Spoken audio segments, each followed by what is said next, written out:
જય ગૌ માતા મિત્રો, આજના મોડર્ન સ્વાસ્થ્યના પાછળ પડેલા જનરેશન અને આપણે વિચારીએ છીએ કે આપણે ફિટનેસ માટે શું કરવું જોઈએ, પણ સાથે સાથે આપણું જે સ્ટ્રેસફુલ લાઈફ બધાની થતી રહેલી છે, ઘરની અંદર માનવ હંમેશા ચિંતામુક્ત દેખાતો જ નથી. હસવું એના માટે મુશ્કેલ થઈ ગયું છે. ફક્ત એ દાંત ઉપરથી કાઢે છે, અંદરથી હસી શકતું નથી.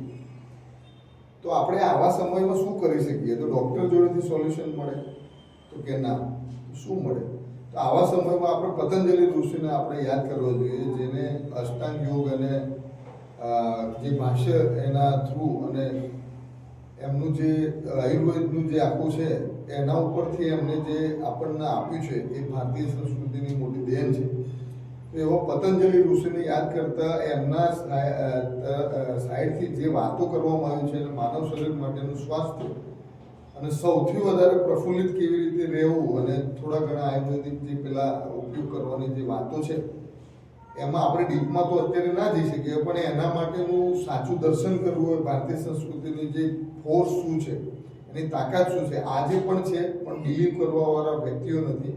આપણે ફક્ત એકદમ પામળ અને પાગડા થઈને સીધા જ હારી જઈએ છીએ અને એલોપેથી તરફ જતા રહીએ છીએ. ફટાફટ આપણે સોલ્વ કરવું હોય છે. પણ આવો ગૌવિશ્વમની મુલાકાત કરો અને ભારતીય સંસ્કૃતિનું સાચું દર્શન કરો અને આનો લાભ લો અને પતંજલિ ઋષિનું મહાત્મ્ય સમજો. જય ગુરુ.